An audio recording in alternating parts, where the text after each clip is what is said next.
Hoy nos vamos a centrar en Nehemías capítulo 8. Vamos a leer los versículos del 1 al 8. Dice así la palabra de Dios. Se reunió todo el pueblo como un solo hombre en la plaza que estaba delante de la puerta de las aguas, y pidieron al escriba Esdras que trajera el libro de la ley de Moisés que el Señor había dado a Israel.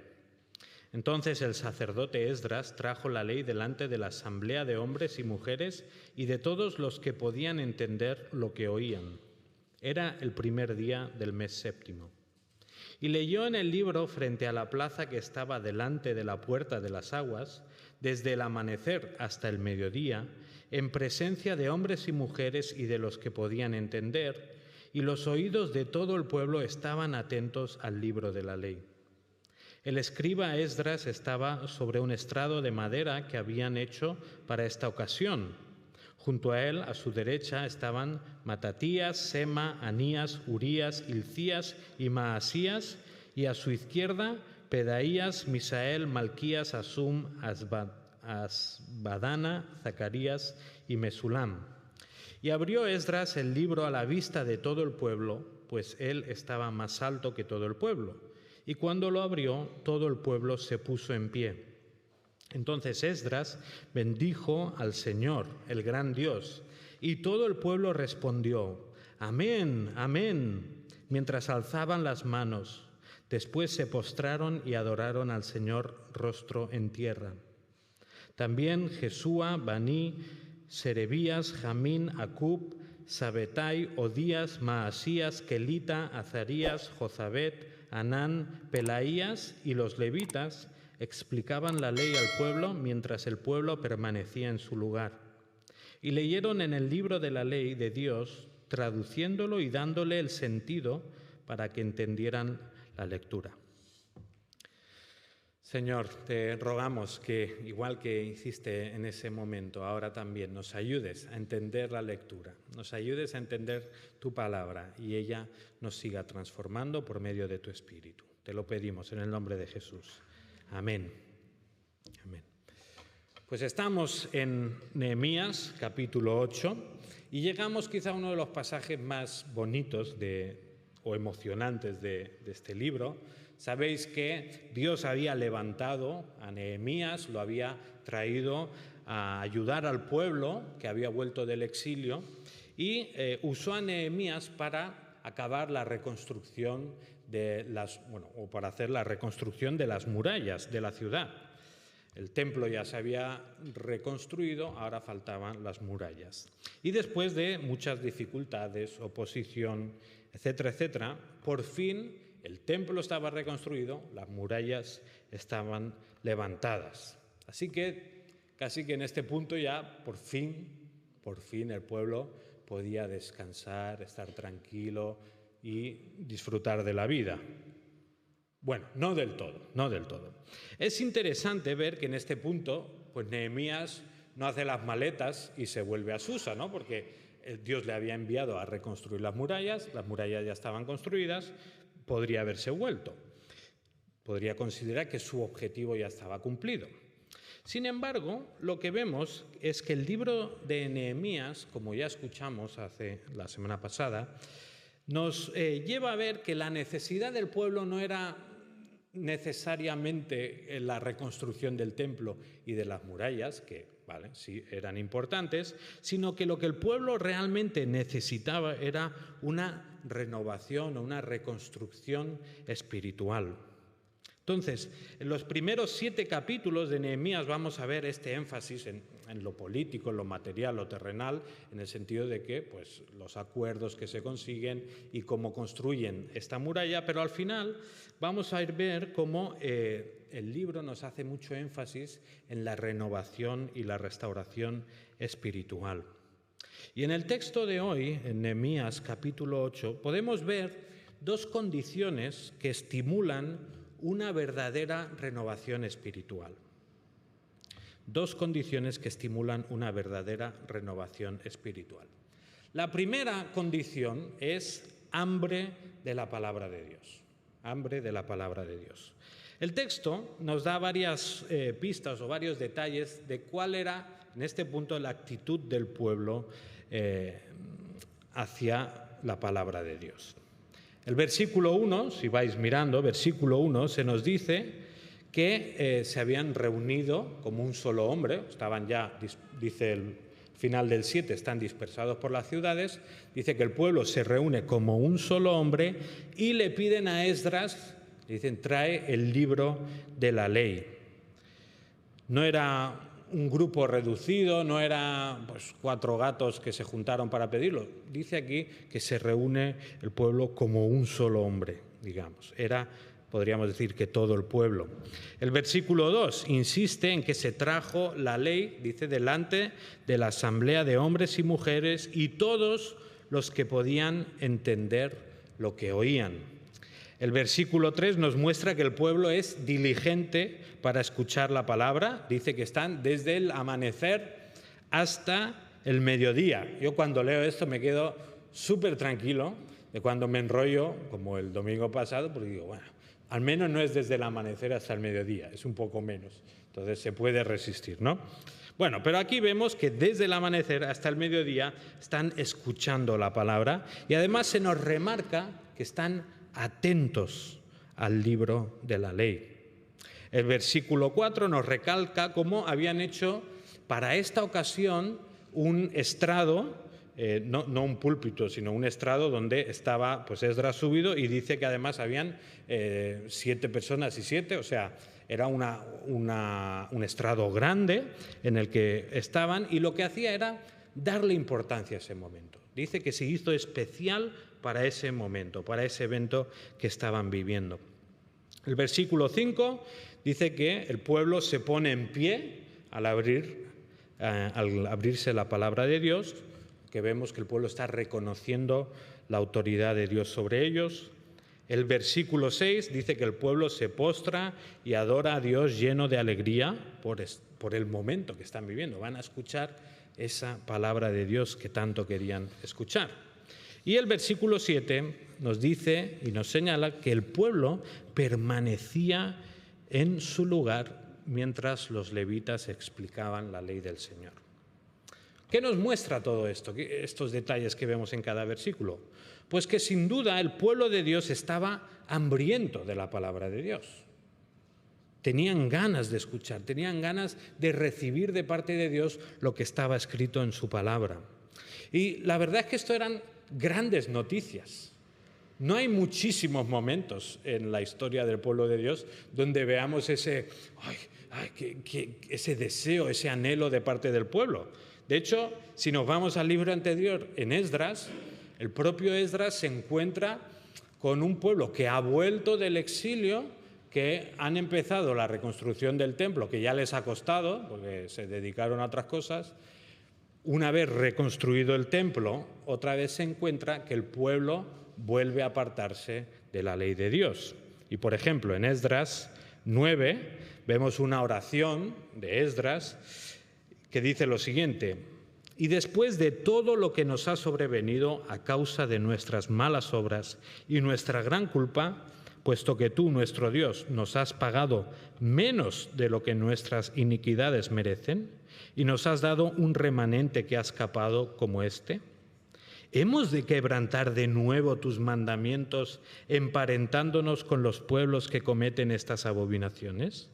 ¿No te enojarías con nosotros hasta destruirnos, sin que quedara remanente ni quien escapara? Fijaos cómo el pueblo ha vivido el exilio, que sabe que lo ha vivido porque se ha apartado de la ley de Dios, porque la han rechazado, porque la han desobedecido. Vuelven del exilio, milagrosamente por la intervención de Dios, y los vemos aquí otra vez cayendo de nuevo, en este caso, pues en uniones que Dios había prohibido. Y fijaos cómo Esdras hace énfasis que ha quedado un remanente, un poco de gente que todavía no ha caído en eso, pero la implicación es que lo que no es remanente, pues ha caído de nuevo, ¿no? Entonces, ¿por qué habían caído? ¿Por qué habían vuelto a pecar? Pues porque no había ese hambre de Dios que ahora veíamos en el capítulo 8 de Nehemías. No había un deseo real de seguir a Dios. El pueblo en su mayoría seguía con la idea de, bueno, yo estoy aquí para cumplir pues, mis propósitos, mis sueños, lo que yo quiero, no tanto para vivir para el Señor y relacionarme con Él. ¿Y cuántas veces nosotros no tendríamos que quizá elevar esta oración que elevó Esdras en el capítulo 9 de Esdras? A pesar de todo lo que sabemos sobre Dios, a pesar de que ya hemos sufrido en el pasado nosotros las consecuencias de apartarnos de Dios, de abandonar su ley, todavía hoy seguimos cayendo, seguimos fallando, seguimos fracasando. ¿Por qué? Pues muchas veces nos pasa porque no tenemos hambre de la palabra. Porque quizá pensamos que ya lo sabemos todo. Yo llevo muchos años en la iglesia y ya me lo han explicado todo un montón de veces, no necesito saber nada más.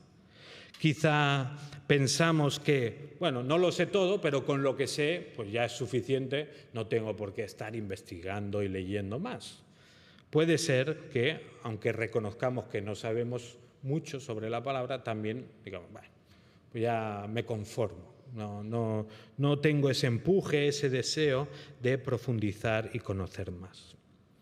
Sea cual sea el motivo, muchas veces podemos acabar vacíos, sin encontrar satisfacción, frustrados por cualquier cosa y sin ningún tipo de renovación espiritual, porque ignoramos la palabra de Dios. Pero el pasaje de Nehemías que estamos leyendo hoy nos anime a nosotros también a compartir esa misma actitud del pueblo de Dios, ese deseo, esa expectativa, ese sueño de encontrarse con Dios, de tener una relación con Él, de escuchar su palabra.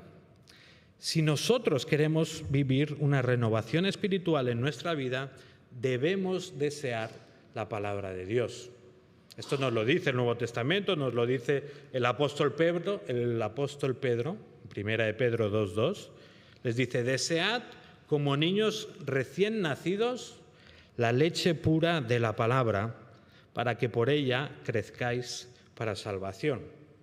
Bueno, yo ya después de tener 4 hijos, tengo algo de experiencia pues en esto de ver cómo se da el pecho y realmente te das cuenta, ¿no? Como a veces los niños pequeños, los bebés, los puedes entretener, les puedes hacer todas las monerías que quieras, puedes llevarlos, dar una vuelta, pero hay veces que lo único que desean que es la leche de su madre o estar con su madre, ese momento especial donde está mamando, se está alimentando, pero está teniendo afecto con su madre, etc. Pues esa imagen es la que usa el apóstol Pedro para que nosotros nos demos cuenta de cómo tenemos que anhelar esa leche, esa palabra de Dios.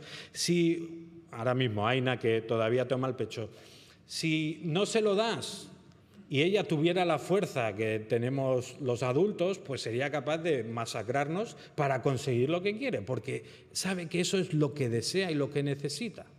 Pues nosotros, con mucho más ímpetu, ¿no? Ya con nuestra razón, nuestra lógica y coherencia, todavía más tendríamos que tener ese deseo profundo y constante de necesito y deseo esta leche pura de la palabra. Necesito y deseo encontrarme con el Señor en la Biblia. Desea la palabra de Dios en tu intimidad. Desea el hecho de que el Señor te guíe en la vida, ¿no? De, Padre, tengo que tomar esta decisión, no sé si ir por ahí, tengo que ir por ahí. Pídele al Señor, háblame en tu palabra, muéstrame qué camino debo tomar, enséñame qué cosas tengo que hacer y enséñame en tu palabra qué cosas no tengo que hacer. Obviamente la palabra de Dios nos sirve de guía. Pero no solo eso, sino que además la palabra de Dios lo que nos permite es conocer a Dios. Eso es lo más bonito, ¿vale? Está bien que sepamos qué tenemos que hacer en la vida, pero lo más precioso, lo más agradable de la palabra de Dios es que nos permite conocer al Señor más, profundizar, darnos cuenta de cómo es, darnos cuenta de lo que ha hecho por nosotros, darnos cuenta de cómo describe la relación entre Él y nosotros, llamándonos hijos, amados, escogidos, etc. Profundizar en la palabra es profundizar en la relación con Dios. Así que deséalo, pero también dale importancia en tu vida. Reconoce que este encuentro con Dios es especial y que por tanto merece un lugar prioritario en tu rutina, en tu día a día, en las cosas que haces. Oye, necesito al Señor. Además te animo también a que leas mucho. Lee mucho la palabra, o sea, no te conformes con poco, ¿vale? Puede ser que a veces, pues como yo hacía en el instituto, la ley del mínimo esfuerzo, ¿no? Voy a hacer lo mínimo para decir que lo he hecho, ¿no? A veces también, pues eso, nos conformamos de, bueno, pues voy a leer un versículo o dos y con eso ya he hecho mi meditación bíblica. ¿Está mal eso? No está mal. Estamos llamados a meditar en la palabra y pues a veces para meditar lo que hace falta es coger una parte pequeña, porque si coges mucho no te da la vida, ¿no? Pero aparte de meditar en pasajes concretos, también considero, esto quizás es opinión personal, que como creyentes estamos llamados a alimentarnos de toda la Biblia. Es raro que un creyente, pues quizá en toda su vida haya leído solo una vez Éxodo.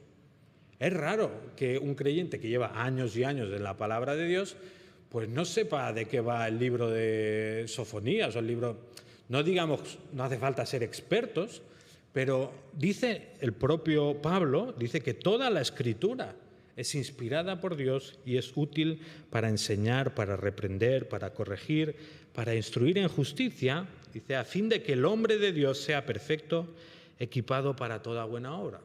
O sea, te animo a leer regularmente toda la Biblia, aparte de meditar en pasajes concretos, porque eso será bueno en tu vida. Eso es, me venía a la mente a veces los perros que comen, creo, no soy experto, pero creo que comen césped, ¿no? Y hierba, porque necesitan limpiarse, ¿no? Entonces, te animo a que leas la palabra también, ¿no? Que comas mucha cantidad, porque el alimentarnos de la palabra nos purifica.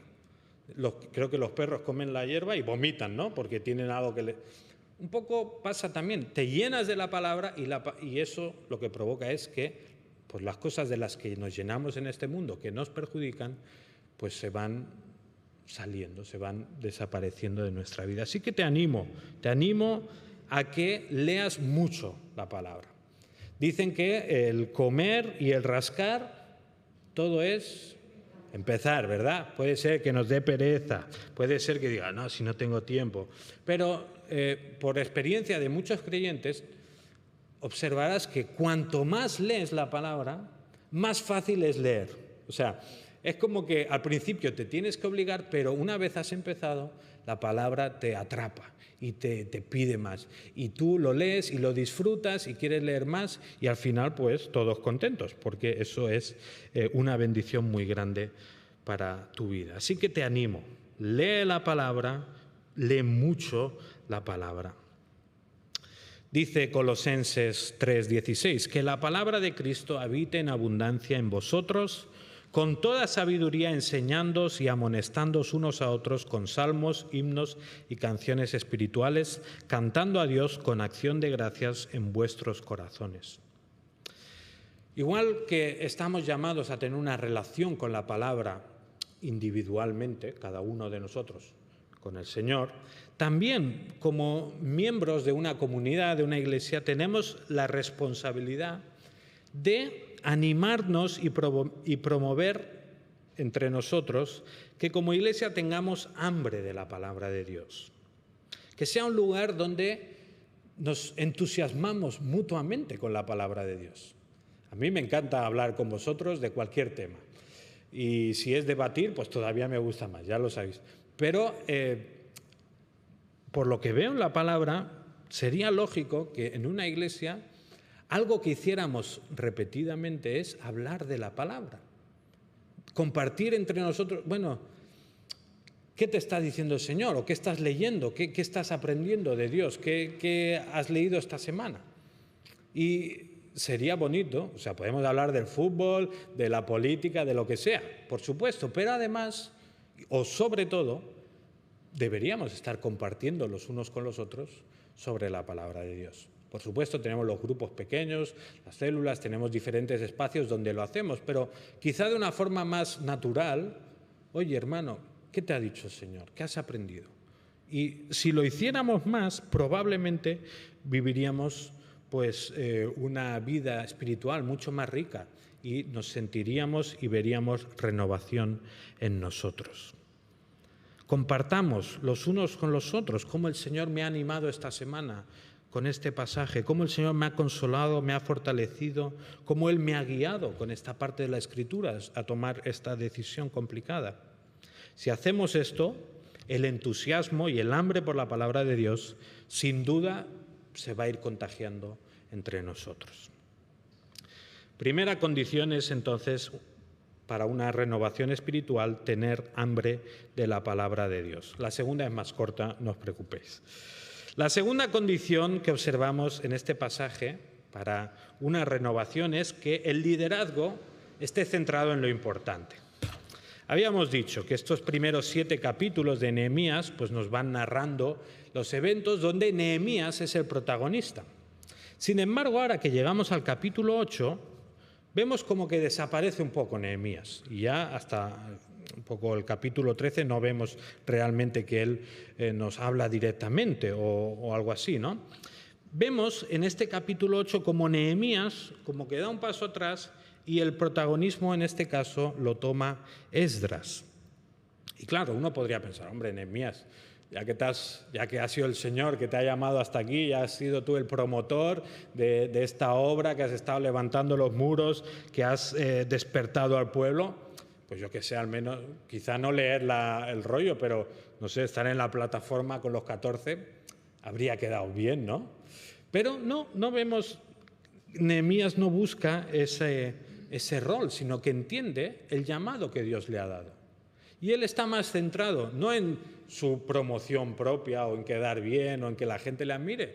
Él está centrado en el bienestar del pueblo de Dios y en obedecer al Señor. Y lo que vemos es que entonces es Esdras el que ahora va a guiar al pueblo en esta renovación espiritual. Y es curioso ver cómo el pueblo es el que está demandando queremos la palabra, y eso es muy bonito, pero a la vez es bonito ver cómo el Señor ya había preparado a alguien para ese momento. Esdras es muy interesante, que ahora toma protagonismo, pero en el libro de Esdras lo que vemos es que él ya llevaba tiempo determinado a conocer la palabra y a darla a enseñar. Dice Esdras 7:10 que Esdras había dedicado su corazón a estudiar la ley del Señor y a practicarla y a enseñar sus estatutos y ordenanzas en Israel. No sabemos realmente en qué momento Esdras empezó a prepararse, supongo que era bastante joven. Lo importante es ver cómo él se había dedicado, por un lado, a estudiar la ley de Dios, qué es lo que Dios ha dicho, por otro lado, a practicar la ley de Dios. O sea, no es un conocimiento puramente intelectual, es un conocimiento que en este caso afectaba a su forma de vivir y por último se dedicó a enseñar sus estatutos y ordenanzas en Israel. O sea que vemos como este líder que Dios ha estado preparando tiene una preparación completa, equilibrada, como tiene una relación con la palabra plena. Afecta al cerebro, al corazón y también a la enseñanza, ¿no? La preparación de Esdras fue clave entonces. En el momento en el que Dios dispuso al pueblo, él estaba ahí preparado para responder a esa necesidad del hambre de la palabra de Dios. Y además, también vemos que los otros líderes apoyaban esa labor de Esdras. Vemos que está como rodeado de 14 personas en el momento de leerlo. Luego tenemos también que los levitas le están ayudando y lo que están haciendo básicamente es ayudar al pueblo a entender lo que Esdras estaba leyendo. No sabemos si es porque la mayoría ya no sabía hebreo, entonces tenían que traducirlo al idioma de la gente, o podría ser que ya llevaran tanto tiempo desconectados de la palabra de Dios que necesitaban una ayuda adicional, ¿no?, para entender de qué está hablando. Al final lo importante es ver que se hace este esfuerzo de parte de los líderes de Israel para que el pueblo entienda la palabra de Dios. Si hoy queremos una renovación espiritual en nuestras iglesias, es necesario que el liderazgo esté centrado en lo importante, o sea, en conocer la palabra de Dios, en practicarla y en enseñarla a los demás. Entonces, si eres líder de esta iglesia, pues te animo a que conozcas la palabra de Dios, la practiques y que ayudes a otros a aprenderla.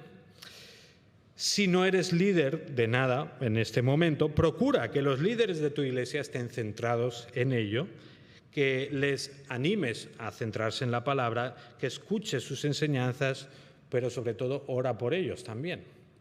Ora por ellos para que el Señor use esas enseñanzas y a la vez también vigila lo que enseñan. No te creas todo lo que decimos desde aquí. Te aviso, y si nos visitáis os lo aviso doblemente. No te creas todo lo que alguien dice desde este púlpito o desde un micro, etcétera, etcétera. Tenemos que ser como ¿quiénes? Los cristianos de Berea, ¿verdad? Que escuchaban la predicación apostólica, pero luego, ¿qué decía? Iban a las Escrituras para ver si lo que decían era verdad. Pues igual, si eres miembro de esta iglesia, tienes la responsabilidad de escuchar lo que enseñan, de comprobar si viene de la Biblia. Si no viene de la Biblia, pues se lo dices, oye, esto te lo has inventado, esto no viene. Si viene de la Biblia, pues disfrútalo y ponlo en práctica.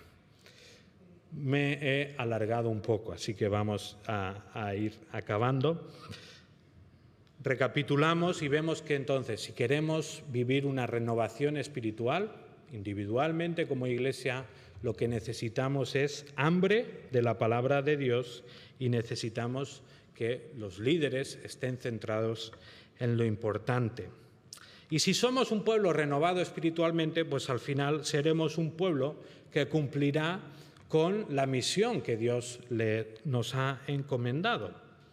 Y al final sabemos también que seremos renovados completamente.